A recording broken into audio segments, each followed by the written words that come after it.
Bapa kami di dalam surga, our Heavenly Father, dikuduskan namamu, hallowed be your name, datanglah kerajaanmu, your kingdom come, jadilah kehendakmu di bumi ini seperti di surga, your will be done on earth as it is in heaven. Bapa di surga, berkati perhimpunan ibadah ini. Heavenly Father, bless this gathering of worship. Bapa, lewat kebenaran firman-Mu nyatakan by the words of truth, reveal your will, oh God, your plan. Apapun yang menjadi rencana-Mu Tuhan dan kehendak-Mu, nyatakan lewat kebenaran firman-Mu Bapa. Karena firman itu adalah kekuatan dan kuasa dan otoritas. For your words, our Lord, they are might and strength and power and authority. Sebagaimana di dalam firman-Mu, di dalam kitab Roma pasal pertama ayat ke-16, as revealed in the book of Rome 1 verse 16. Bapa di surga, sementara kami menerima firman-Mu, while we receiving your words, biarlah kami beroleh kekuatan baru. Let we receive new strength, bahkan penghiburan dan sukacita, even comfort and joy, heavenly joy and peace, dan damai sejahtera. Dan semua pergumulan kami and all our struggle, biarlah ada pertolongan, ada mujizat. We allow there be miracles, breakthrough, dan jawaban-jawaban and answer to all our situation. Terima kasih Bapa di surga. Bless this preaching of your gospel, dan berkatilah pemberitaan firman, pemberitaan Injil ini. Di dalam nama Yesus Masiah, Besim Yeshua Mashiach, in the name of Yeshua Mashiach, diberkati semua yang mendengar, baik yang ada di tempat ini. Bless are those who are in this place, even to those viewers all around the world.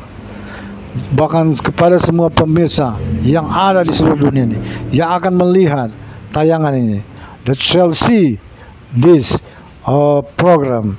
Lord, touch them, bless them, jamah mereka, dan berkati mereka, dan tolong help them to win over their struggle, dan untuk menang atas semua pergumulan mereka. Terima kasih Tuhan. Thank you Lord. In the name of Yeshua Mashiach, dalam nama Yeshua Mashiach, kami siap untuk menerima firman-Mu. We ready to receive your words. Haleluya, amen. Saudara-saudara kasih Tuhan, ibadah kita ini biarlah akan menjadi berkat bagi banyak orang, ya. This service, holy service, to be blessing to us all and to the people of God around the world. Bahkan untuk umat Tuhan di seluruh dunia. Baik, kita akan membaca firman Tuhan, ya. Mungkin ada rema. We shall receive or read the words of God yang tercantum di dalam Imamat 23. Ya. We shall read in the book of Leviticus 23. Okay. Mulai dari ayat pertama, begin from the first verse, dari ayat pertama. Tolong dibacakan. Ya. Firman Tuhan. Ya. Yahweh berfirman kepada Musa. Yahweh spake to Moses. Berbicara kepada orang Israel. Tell the children of Israel. Dan katakanlah kepada mereka. Speak to them. Hari-hari raya yang ditetapkan Yahweh yang harus kamu lakukan. The holy feast that's determined to be done by you sebagai waktu pertemuan kudus, as holy convocation.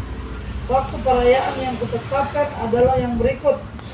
The determined holidays are as follows. 6 hari lamanya boleh dilakukan pekerjaan, 6 days you may do your work, tetapi pada hari yang ketujuh haruslah ada sabat. but at the 7th day it must be the Sabbath, Hari perhentian penuh, a whole day rest, yakni hari pertemuan kudus, which is the day of convocation. janganlah kamu melakukan sesuatu pekerjaan. You shall not do any servile works. Itulah sabat bagi Yahweh di segala tempat. That's the Sabbath for Yahweh in all your dwellings. Saudara,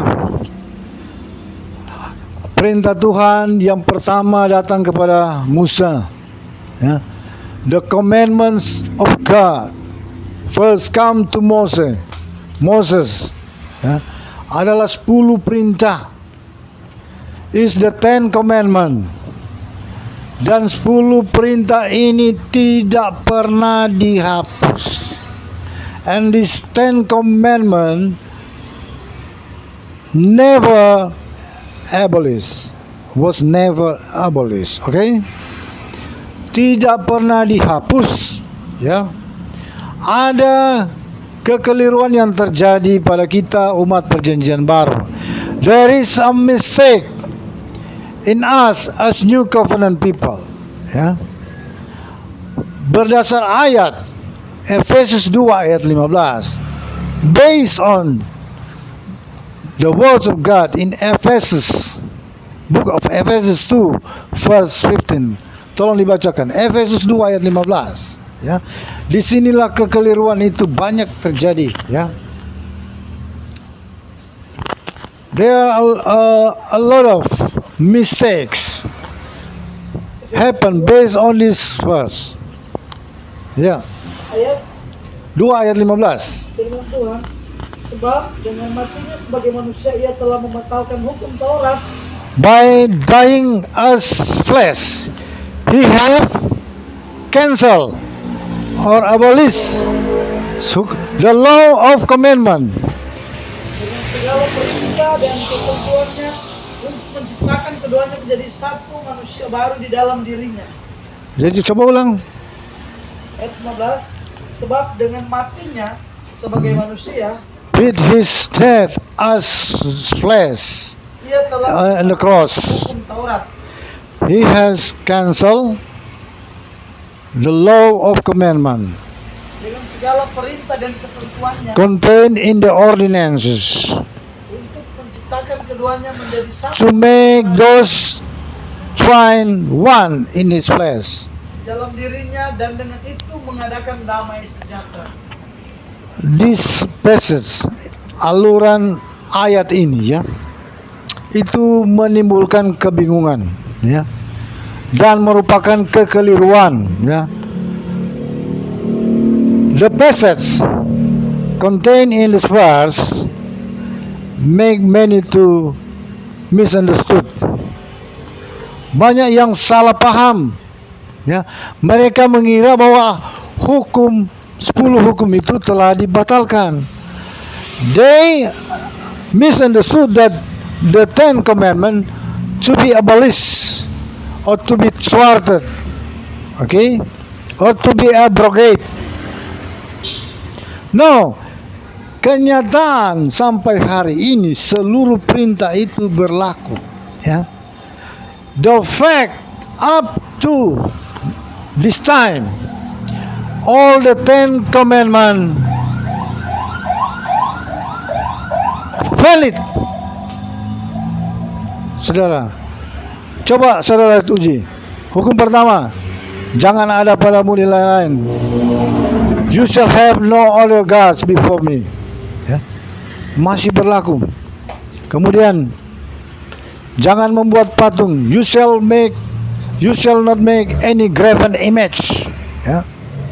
Hukum ketiga, The third, jangan menyebut nama Tuhanmu Yahweh Elohim dengan sembarangan.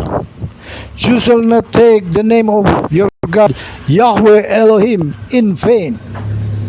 Keempat, ingat dan kuduskanlah hari Sabat. Remember the Sabbath and make it holy. Ya.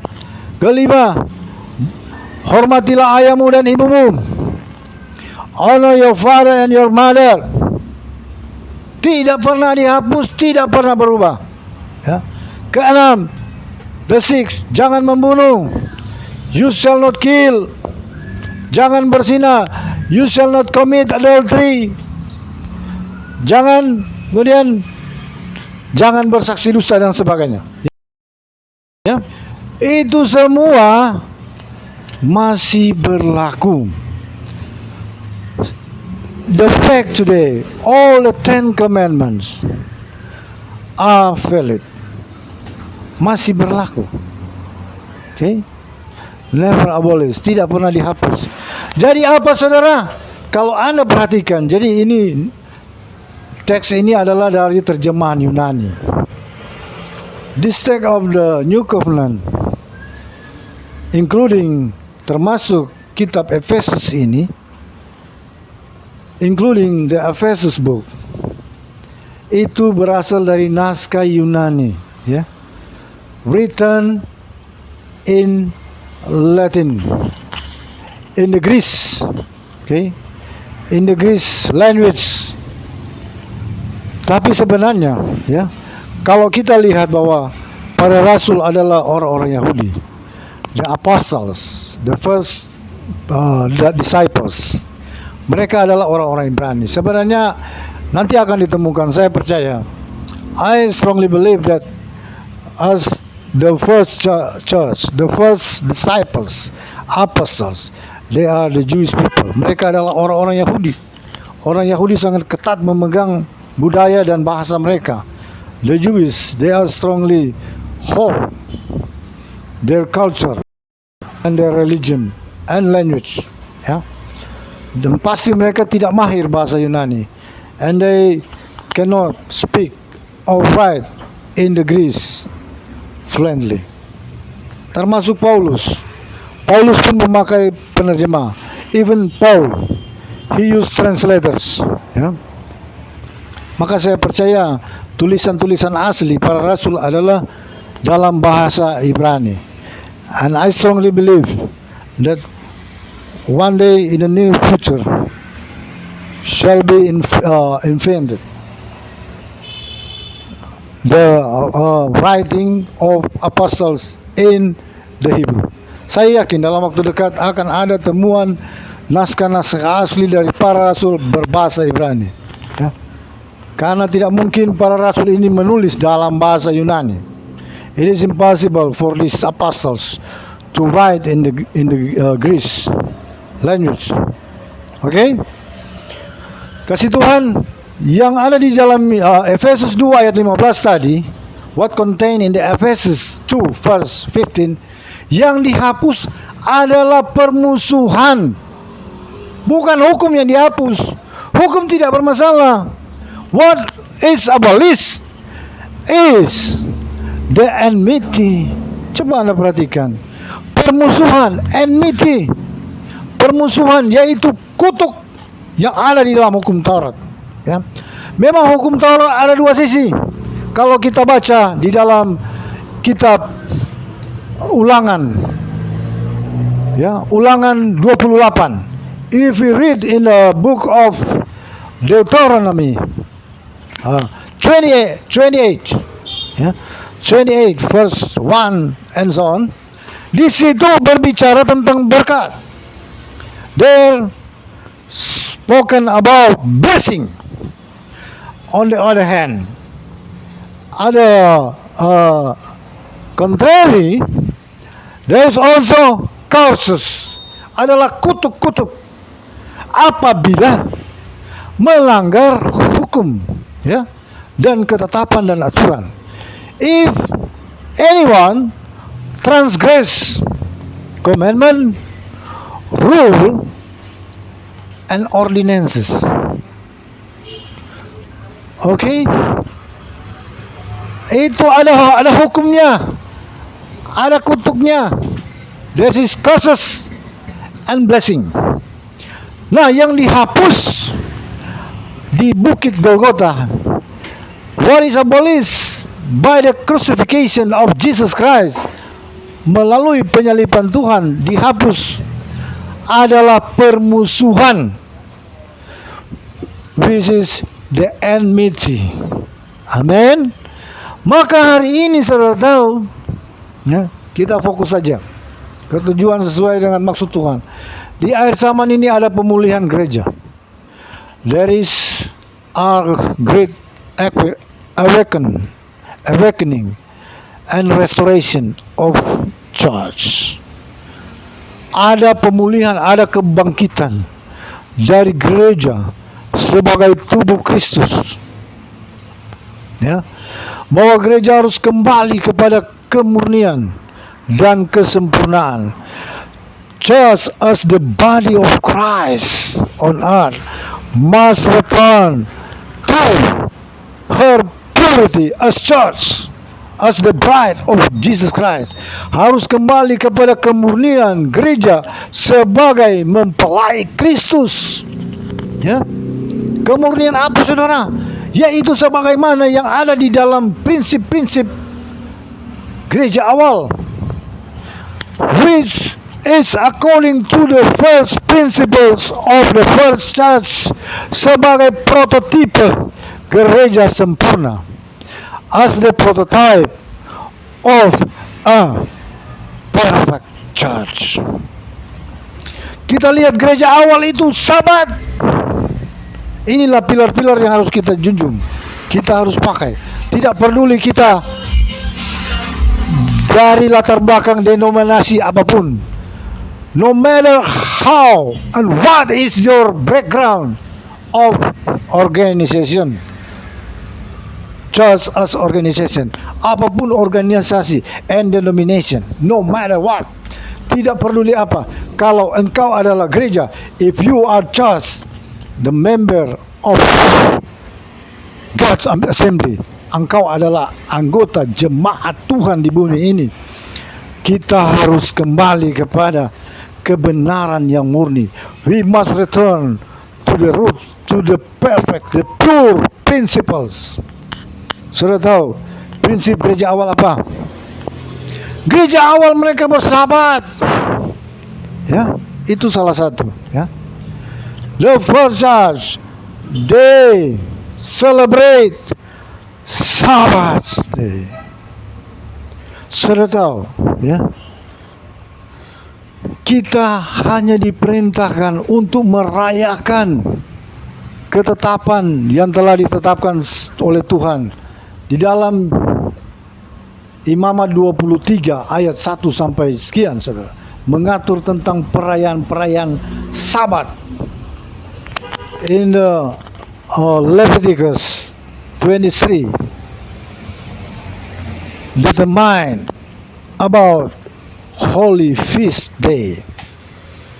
Ditetapkanlah hari-hari perayaan yang kudus itu. Yang mingguan adalah Sabat. Weekly celebration is Sabat. Saturday Sabat. The 7-day Sabat adalah hari ketujuh.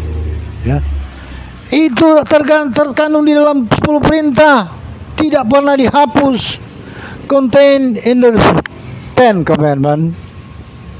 Ya, okay.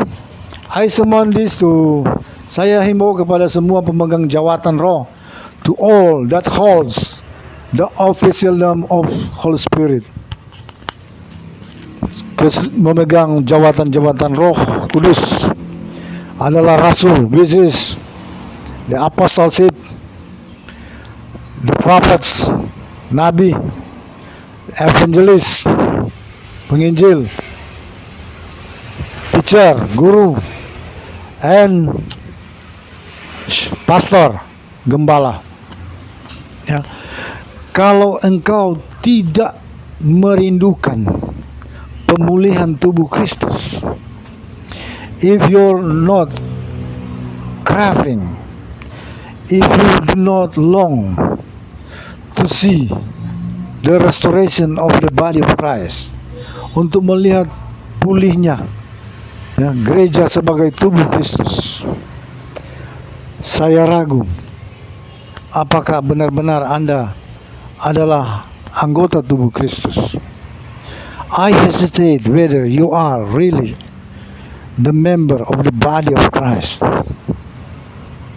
Semua pemegang jabatan roh, all that holds the officialdom of Holy Spirit, mereka harus merindukan, they must craving, they must have a great craving, harus memiliki suatu kerinduan yang kuat untuk terjadinya pemulihan, to happen a great restoration of the body of Christ. Saudara tahu musuh kita itu iblis. You must know that our greatest enemy is the devil. Dia tidak bisa dikalahkan jika kita terpecah belah. He cannot be defeated absolutely and perfectly. Dia tidak dapat dikalahkan dengan sempurna apabila gereja terpecah belah. If the churches divided, if the churches are divided, kalau gereja terpecah belah, saudara. Nah, ada beberapa hal yang telah diubah, ya, yaitu Sabat, kemudian perayaan-perayaan biblikal, termasuk Natal, saudara. Perayaan biblical feast day, now including the Christmas day, what's so called Christmas, yang disebut hari Natal. Sebenarnya itu bukan tanggalnya yang benar. That's not the true date of the birth of the Messiah. Ya. Memang banyak perkembangan, ya. Karena tidak mungkin ajaran yang mengatakan Natal 25 Desember itu sudah batal dan gagal. The 25th of December as the birthday of the Messiah is already cancelled, telah dibatalkan oleh kenyataan, by the fact bahwa pada tanggal 25 sampai tanggal 31 Desember, by the fact that the 25th of December to the 31 of December adalah hari sakralnya kerajaan Roma. It's the sacred day of the Roman Empire. Sebagai agama mayoritas, agama resmi pemerintah, as the official religion of the Roman Empire, they strongly honor, mereka sangat menghormati 25 Desember sebagai hari kelahiran Dewa Matahari, 25th of December as the birthday of the Sun God, dan tanggal 31 Desember sebagai hari titik balik daripada perjalanan matahari beredar ke utara dan selatan, as the returning point of the sun to its orbital. Jadi 25 sampai 31 Desember adalah hari sakralnya kerajaan Roma, kekaisaran Roma. The fact that 25th to 31 of December is the sacred days, the greatest days that the Roman Empire celebrate, maka tidak mungkin bahwa penguasa Palestina yang merupakan perpanjangan tangan dari kekaisaran Roma, it is impossible for the ruler of the Palestine province at that time, pada waktu itu, untuk mengeluarkan perintah to declare a decree bahwa untuk melaksanakan sensus penduduk di daerah Palestina, to make a census in the region of Palestine at the time. It is impossible, adalah tidak mungkin, ya. Saya membaca dari berbagai ahli. I have read and I follow the discussion about the birth of the Messiah, tentang kelahiran Mesias, by a few experts, oleh pakar-pakar yang cukup hebat. Mereka mendasarkan pada perintah dari para tua-tua yang ada di Mesir, yaitu di kekristenan Mesir waktu itu.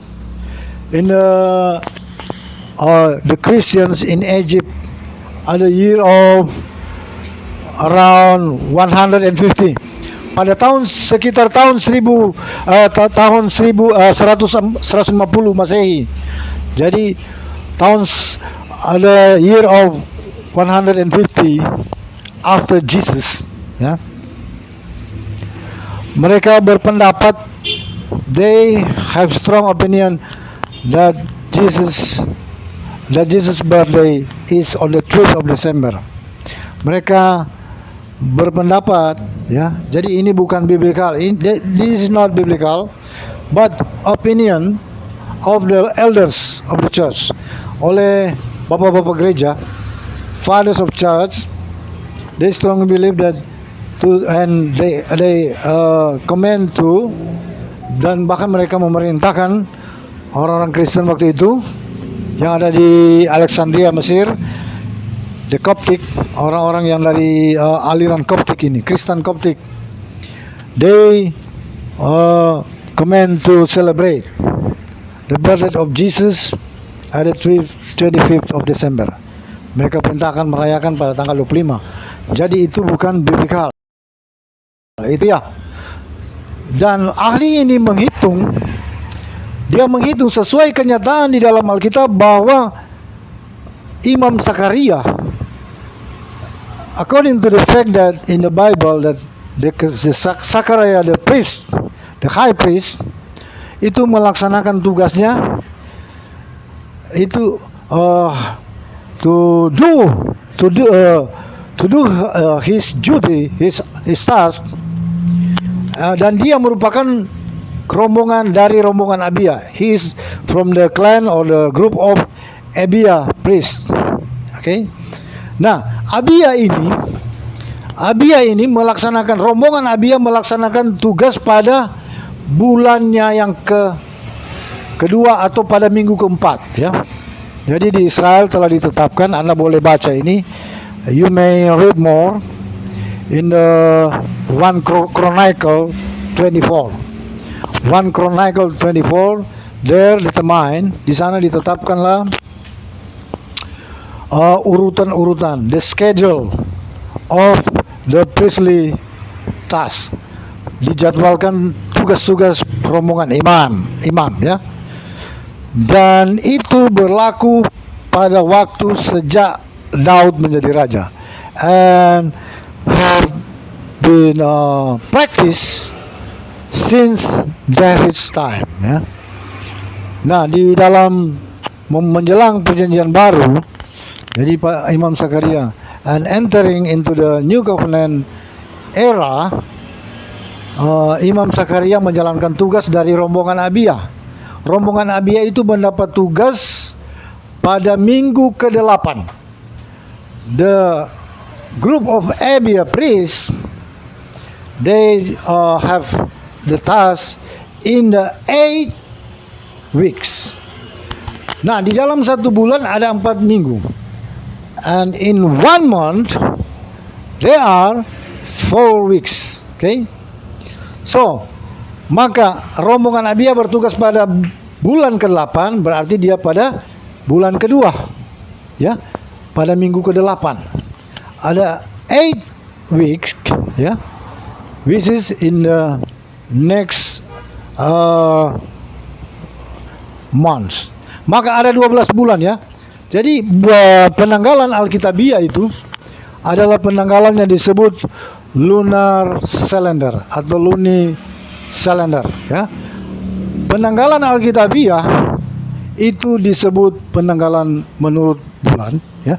Itulah yang di Alkitab. Penghitungan harinya, to count the day, antara petang ke petang, from evening to evening. Okay, different to Georgian calendar. Kalau kalender Georgia sekarang ini yang kita pakai 12 malam sampai 12 malam. Nah, salah, itu bukan Alkitabiah, ya. Alkitabiah adalah petang ke petang. Kemudian kalau Alkitabiah itu dia punya 1 tahun, ya. 1 tahun 354 hari. The biblical days in a year 254 days, ya. Kalau kita sekarang penanggalan kita adalah 365 for this current counting of days in 1 year. 365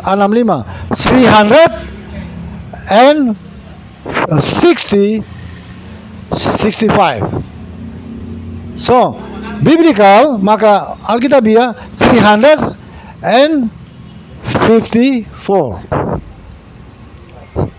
Biblical, what is biblical? 354. 354. Kalau yang sekarang 365. Current counting 365. Maka ada perbedaan berapa hari? 11 hari. So there is a difference 11 days. Okay? Now, bulan pertama di dalam Alkitab, the first month in the Bible is the Nisan month. Adalah bulan Nisan. Amen. Bulan Nisan itu mulai pada waktu Maret April, ya. Jadi hitungannya sejak kira-kira pertengahan Maret sampai April, ya. The counting of Nisan months fall in our date situation is on March to April, ya. Itulah bulan pertama di dalam penanggalan Alkitab. That's the first month in the Bible. Ada 12 bulan, saudara, ya. Bulan pertama Nisan, the first is Nisan. Second, kedua Iyar, ya. Tiga, the third Siwan.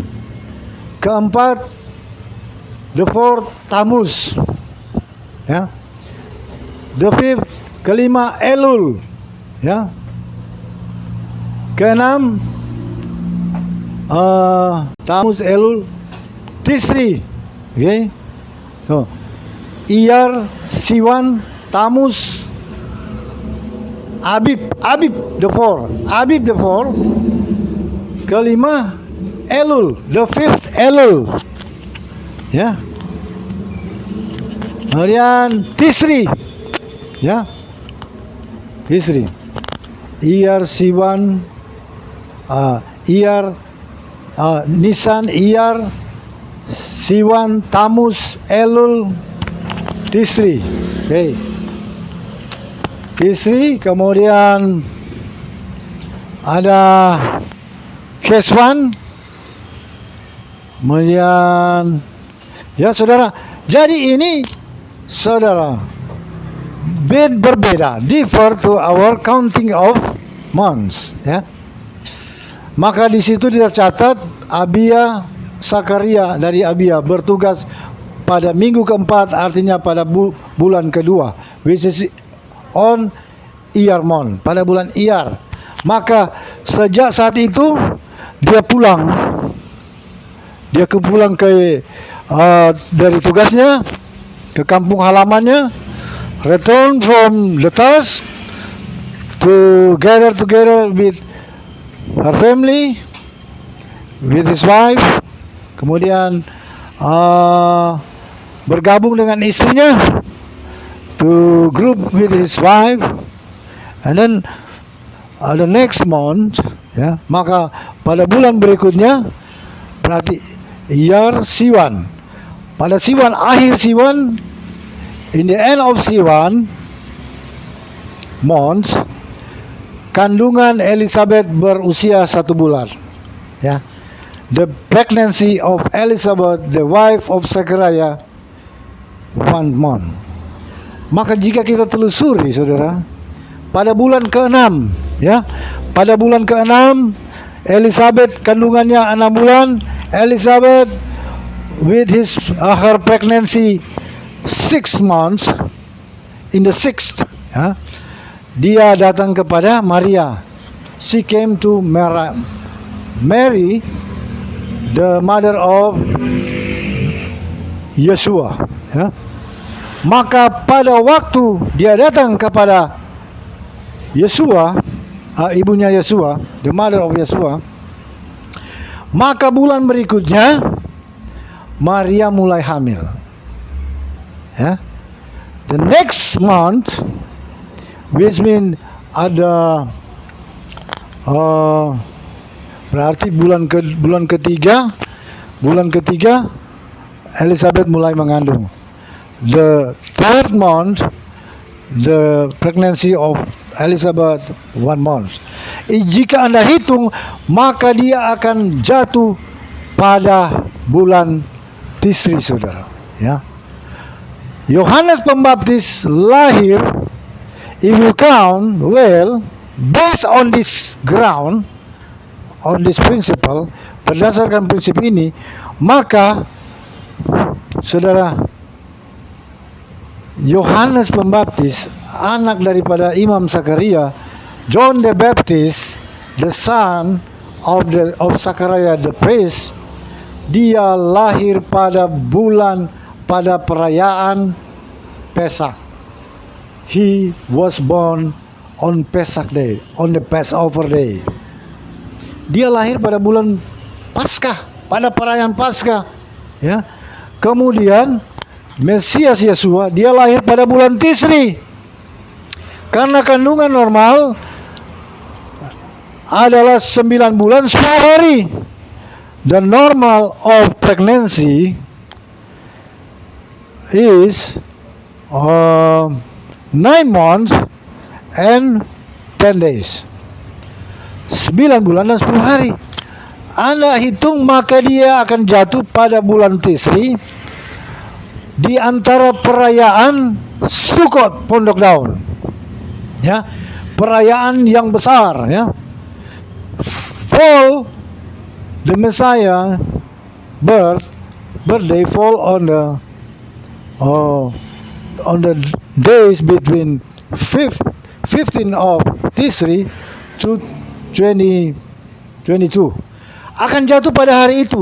Buktinya, saudara, pada hari kelahiran Tuhan, on the day of the Messiah was born, itu orang-orang Yahudi, orang-orang Israel pulang atau mudik. That the Jewish people return to their villages and their homes massively from all around the world. Buktinya bahwa orang-orang Israel, para Yahudi, mereka kembali dari seluruh penjuru dunia, kembali berkumpul bersama keluarga mereka di kampung halaman dan kota-kota, in their village and towns. Dan itu hanya terjadi 1 kali dalam 1 tahun. And the massive return of the Jews from all around the world, once a year, which is on Sukkot Day, yaitu pada perayaan Sukkot atau perayaan Tabernakel atau Pondok Daun. This is the Tabernacle Days. Saudara, ada 2 Sabat yang besar. Semua perayaan itu disebut Sabat. All the holy feasts are called the Sabbath. Semua itu dihitung sebagai Sabat, saudara. Ya. Dan hanya ada 2 yang disebut dengan Sabat Agung, ya.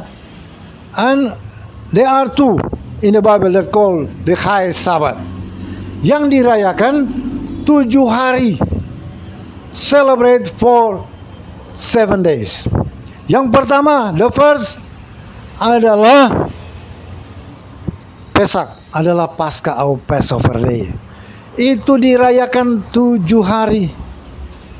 To eat the unleavened bread, memakan roti tidak beragi selama 7 hari. Selama 7 hari itu disebut Sabat. All the seven days called Sabbath or high Sabbaths in the Bible. In the Gospel of John 19 verse 31. Di dalam Yohanes 19 ayat 31, di situ berbicara tentang Sabat Agung, yaitu Paskah, ya. Itu menjelang kematian Tuhan itu 14 Nisan. The 14th of Nisan, to enter 15th of Nisan. 15th of Nisan is Passover or Pesach, adalah hari Paskah. Jadi Tuhan mati menjelang, Dia yang meresmikan, Dia yang membuka, yaitu hari raya Paskah. Karena Yeshua Mashiach died at the cross at the 14th of Nisan. Pada bulan Nisan, 3 jam menjelang pindah tanggal, menjelang masuk tanggal 15, 3 hours before entering into the 15th of Nisan, which is the Pesach Day, 3 jam menjelang masuk ke tanggal 15, itulah tanggal Pesak atau tanggal Paskah, saudara, maka Tuhan meninggal tanggal itu, jam itu, saudara. Nah, saudara, jadi ini tentang perayaan-perayaan. Kita jangan bingung dengan perintah manusia. We should not be confused with the commandment of man. Ya, di Alkitab tidak pernah disuruh merayakan kelahiran seorang pribadi. Never told, never asked, never commanded in the Bible to celebrate a personal birthday. Tidak pernah. Itu bukan budaya Alkitabiah dan bukan budaya Ibrani. That is not the culture of the Hebrew people. Kalau Herodes merayakan hari jadinya, if the Herod the king celebrate his birthday, dia telah mengadopsi dari bangsa-bangsa lain. He adopted the celebration from the Gentile. Dia bukan seorang yang taat. He's not a devout. Ya, not to be, bukan menjadi ukuran, not to be a measurement for us to follow the Lord. The Lord commanded us to celebrate the feast day that He determined. Tuhan memerintahkan kita merayakan perayaan yang Ia perintahkan. Karena sebenarnya Yeshua, Dia lahir pada waktu perayaan Sabat Agung kedua, yaitu Yeshua Mashiach was born on the second high Sabbath, celebrated for 7 days, dirayakan selama 7 hari, yaitu pada hari Sukkot atau Tabernakel, which fall on Sukkot or Tabernacle days. Saudara, buktinya orang Israel dan pemerintah provinsi waktu itu memerintahkan sensus penduduk di Palestina, and the governor of the Palestine commanded or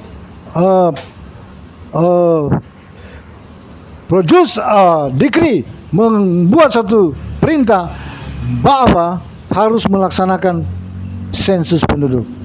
In those days, to do census for the population, ya.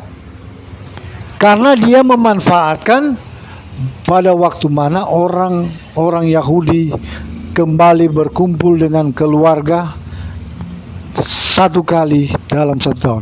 For he take the advantage of the returning of the Jews to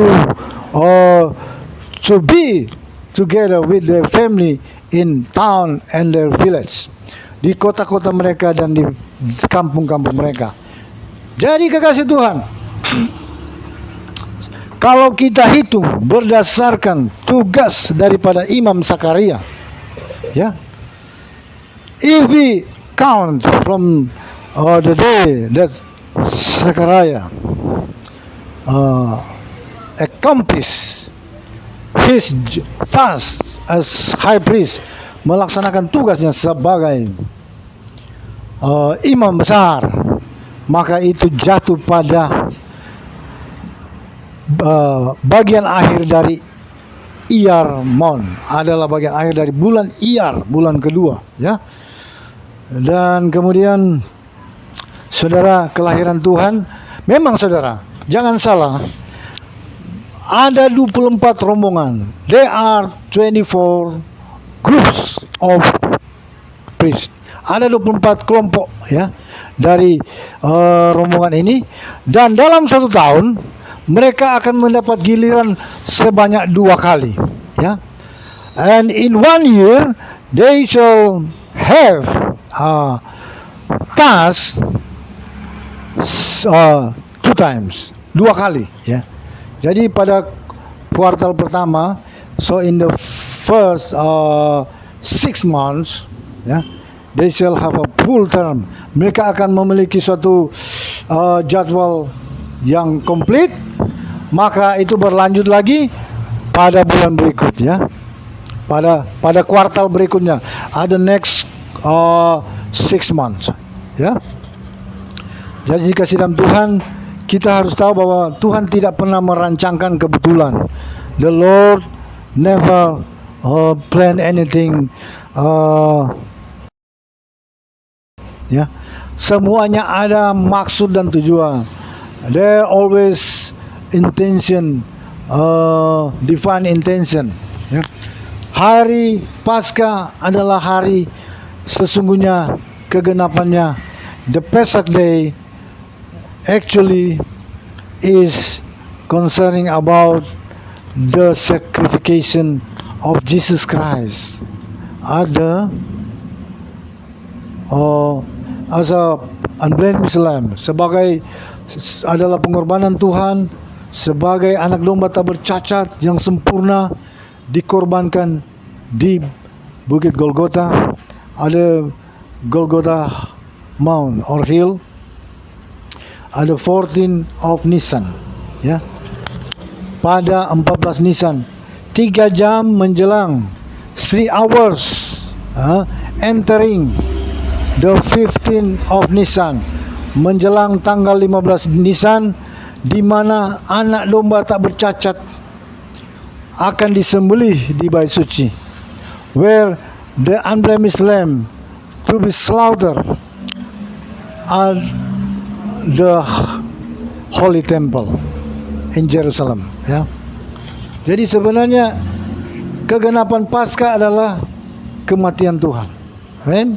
Kemudian buah sulung, Hab Habikurim, and then the Hab Habikurim or the first fruits holiday, itu adalah merayakan, yaitu 3 hari dari Paskah, 3 days from the beginning of Pesach Day. 3 hari dari sejak Paskah adalah hari buah sulung.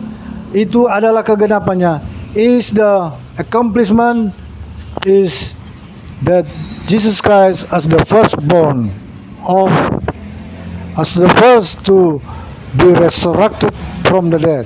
Dialah sebagai yang sulung yang dibangkitkan dari antara orang mati, ya. Kemudian sejak buah sulung itu, hari buah sulung, and since this first fruit day counted 50 days, maka dihitung 50 hari sejak kebangkitan.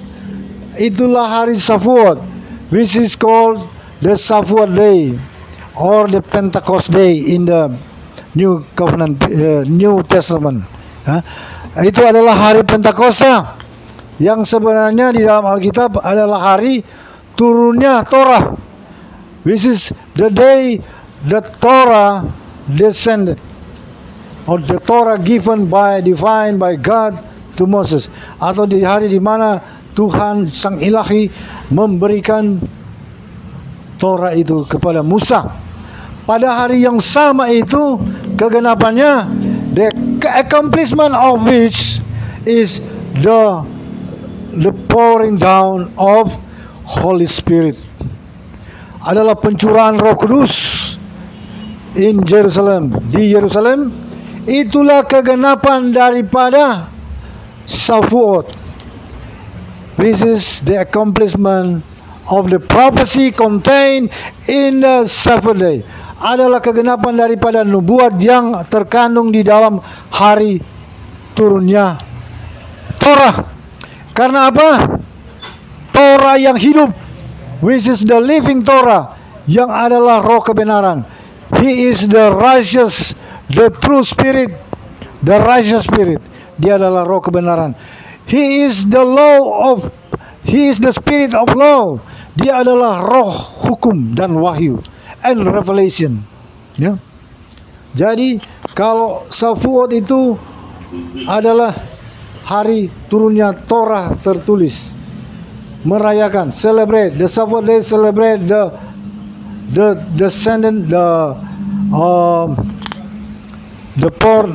given written Torah, ya.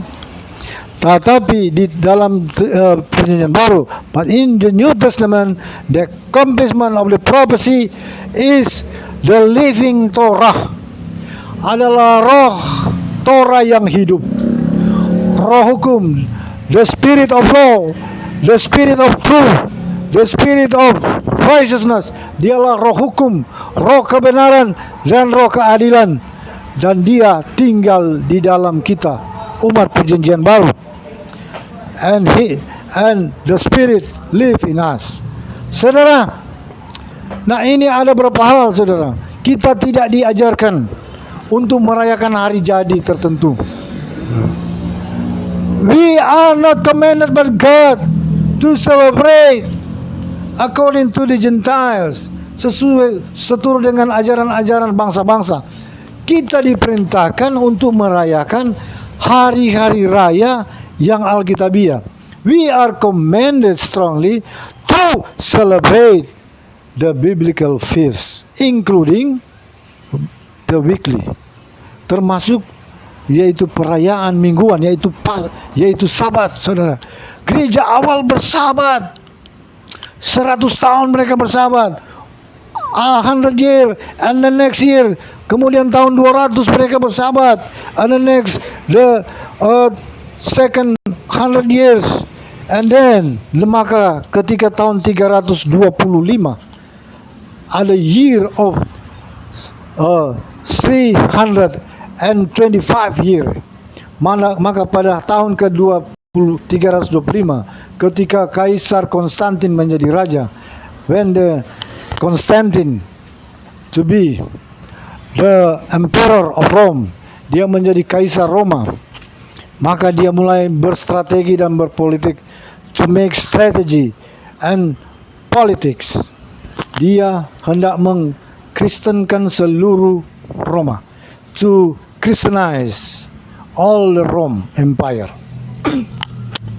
Maka dia memerintahkan untuk merubah. So he decree to command people to do their holidays on Sunday. Maka dia memerintahkan untuk merayakan hari libur pada hari Minggu, dan memerintahkan melaksanakan ibadah pada hari Minggu, and to force them to do their holy service on Sunday, termasuk semua orang-orang Kristen, ya, including all Christians. Maka itu kemudian oleh Paus Sylvester. Maka the next 10 years, pada 10 tahun kemudian, Paus, ya, the Pope of Sylvester Pope, ya, pada tahun 335 335 sesudah Masehi. Ada 335 after Christ, AD. Paus memerintahkan semua orang Kristen.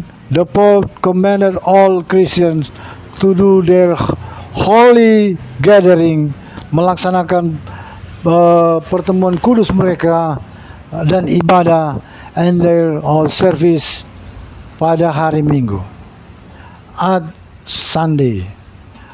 Dan perintah ini ditegakkan di kekaisaran, and this command forced by the emperor, oleh kekaisaran Roma, even to eliminate, bahkan untuk melenyapkan orang-orang yang membangkang, those who do not submit the decree of the emperor. Maka semua yang tidak tunduk kepada perintah raja, pada titah raja, itu dilenyapkan. Artinya dibunuh, saudara. Means to be killed.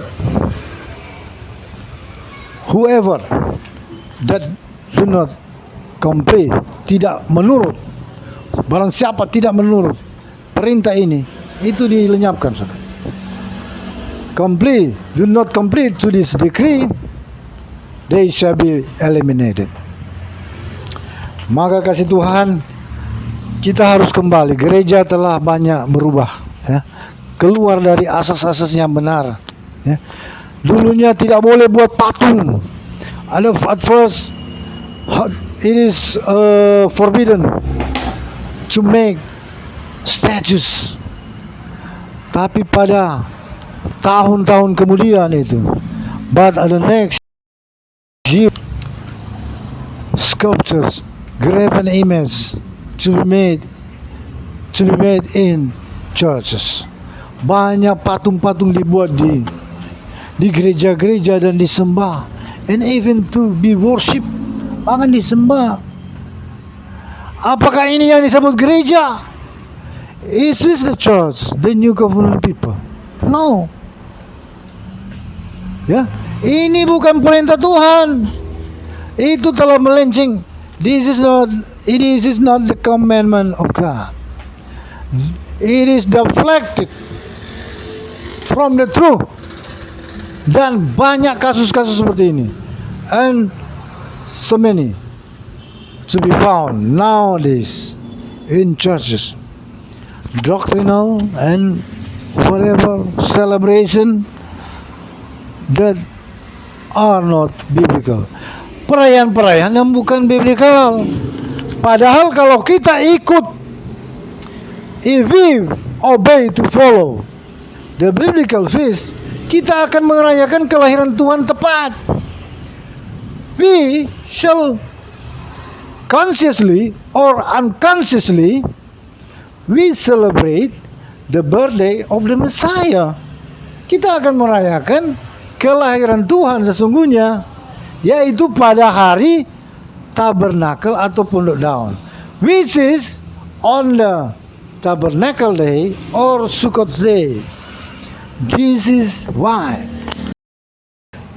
to you as the apostle, as the prophets, engkau sebagai nabi-nabi, as the evangelist, sebagai penginjil-penginjil, as teachers, sebagai guru-guru, as pastors, sebagai gembala-gembala, engkau wajib membawa umat Tuhan kepada kemurnian dan kesempurnaan gereja awal. You are obliged to bring the new covenant people to the true and perfect principles of the first church. Karena gereja awal adalah prototipe daripada pengantin Kristus yang sempurna. The first church is the prototype of the perfect bride Christ. Okay, saudara, ini terutama yang memegang jawatan dari Tuhan. Engkau wajib berusaha membawa kepada pemulihan. Karena tubuh Kristus harus bersatu. Oh, it is not to be bargained for, tidak dapat tawar-menawar, karena tubuh Kristus harus bersatu. For the body of Christ must be united. Dan kesatuan itu akan terjadi apabila kita kembali kepada prinsip gereja awal, to the first principles of the first church. Gereja awal bersabat. The first church, they do the Sabbaths. Gereja awal baptis yang benar.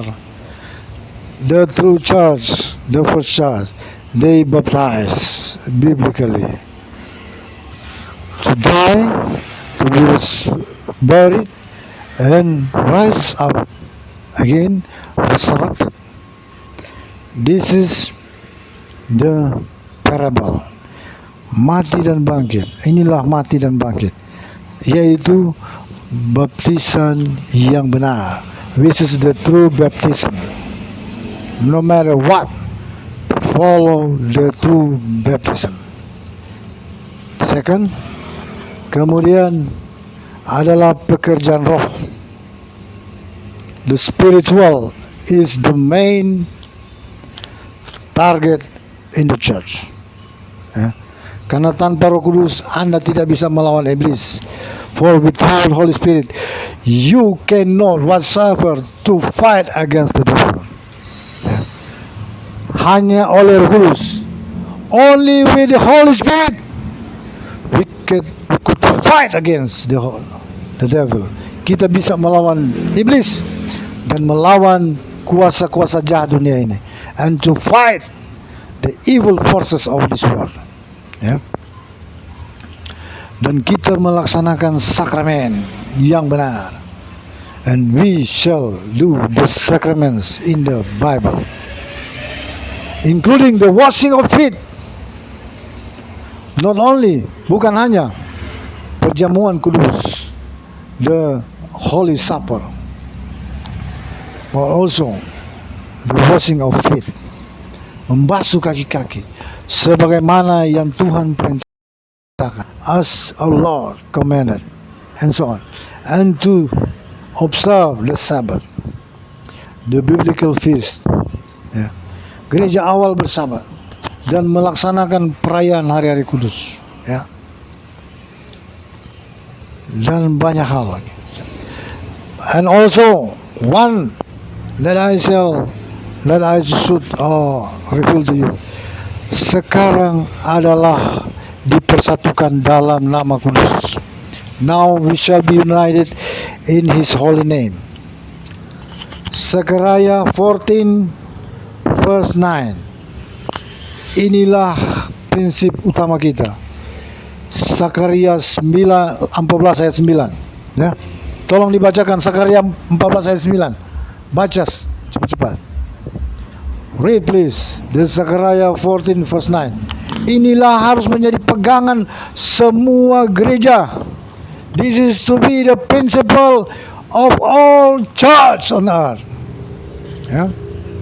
Tolong bacakan 14 ayat 9. Firman Tuhan, Ya. maka Yahweh akan menjadi raja di atas seluruh bumi. And Yahweh shall be king all over the world. Pada waktu itu Yahweh adalah satu-satunya, At the time Yahweh is the only one, dan namanya satu-satunya. and His name is the only one to be worshipped.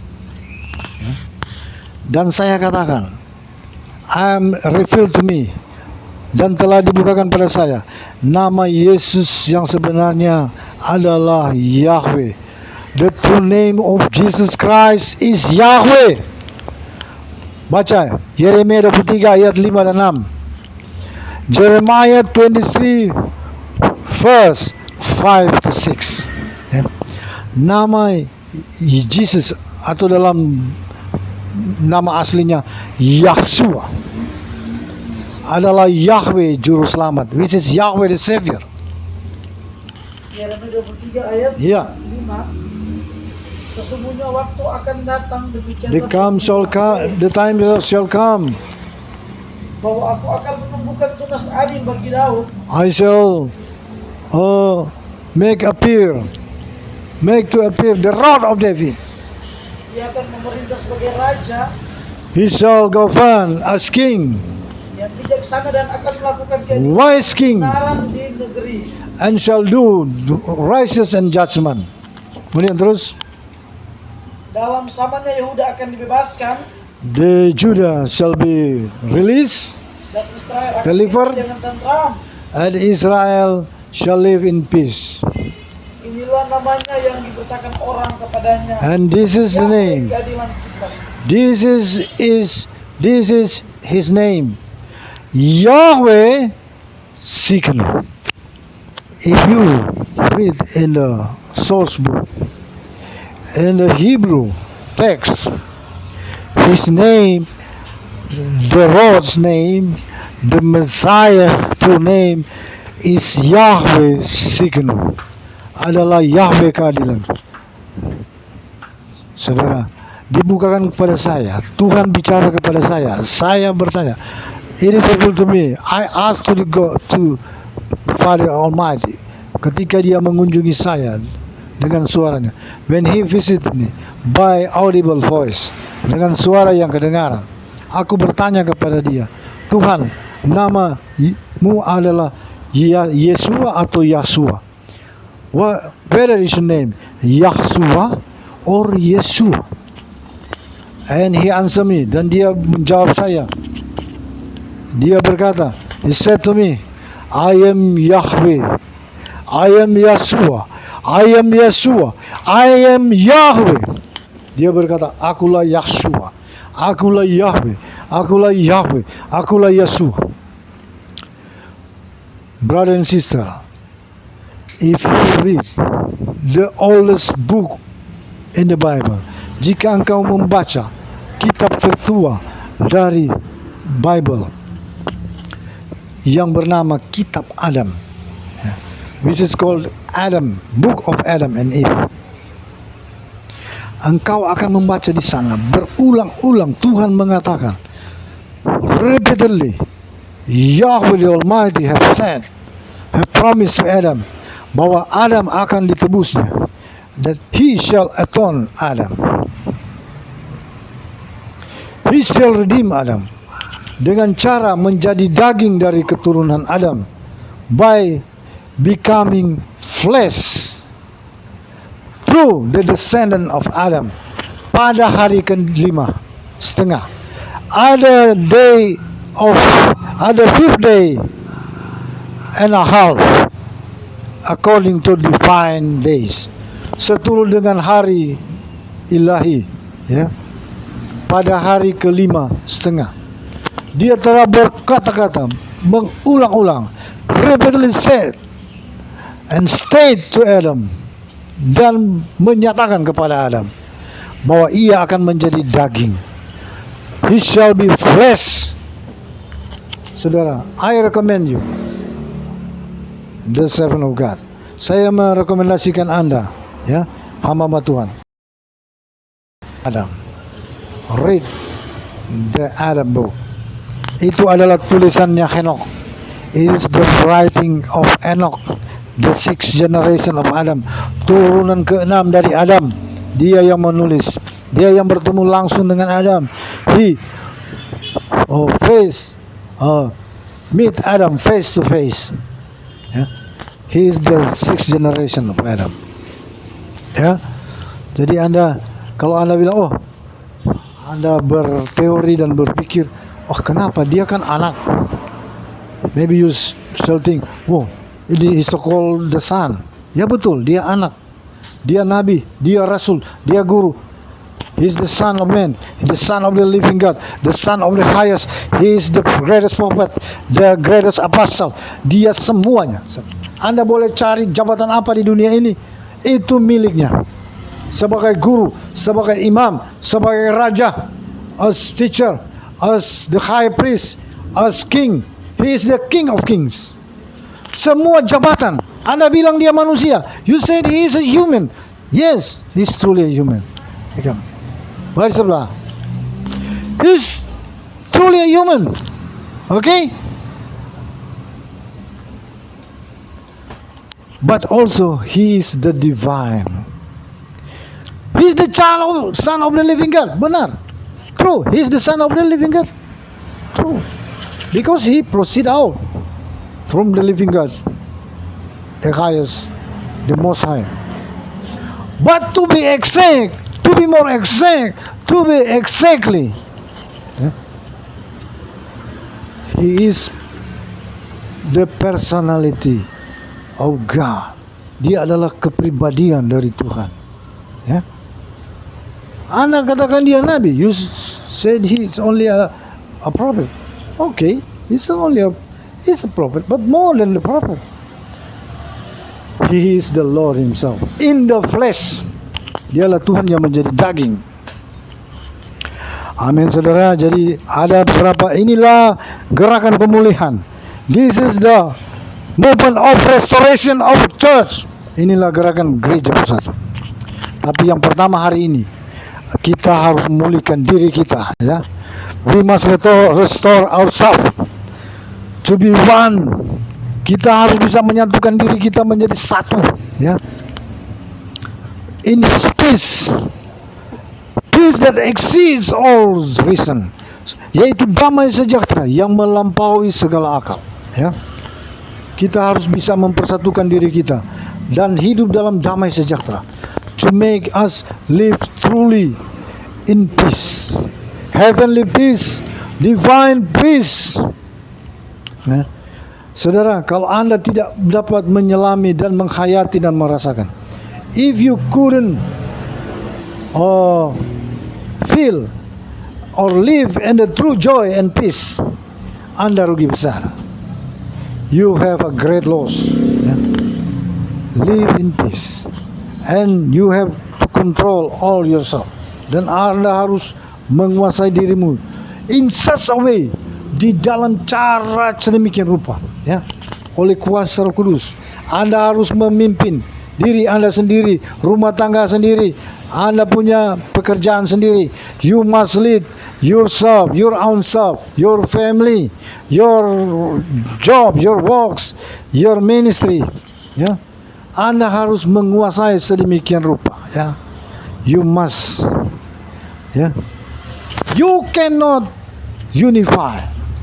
Anda tidak bisa menyatukan apa-apa apabila Anda tidak bisa menyatukan diri Anda sendiri. If you could not unify your own self, your mind and soul, your emotion, ya, to be one, and in harmonious, dalam keharmonisan, ya. Saya dulu belajar ilmu yang tertinggi. I used to learn in the past days, years ago. I have a conclusion. Saya memiliki satu kesimpulan. Banyak orang bermeditasi dan bertapa. So many have to go meditation and to abstain from everything, dan bertapa dengan abstain segala hal, termasuk makanan dan minuman, including drinks and meat, and to go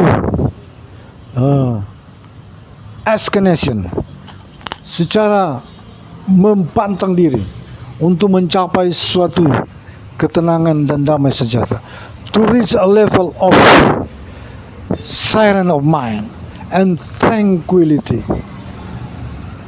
That the old philosophy. Itulah filosofi lama, ya. Dan itu memang benar, and it has to be true. But now we have peace that exceeds all reasons.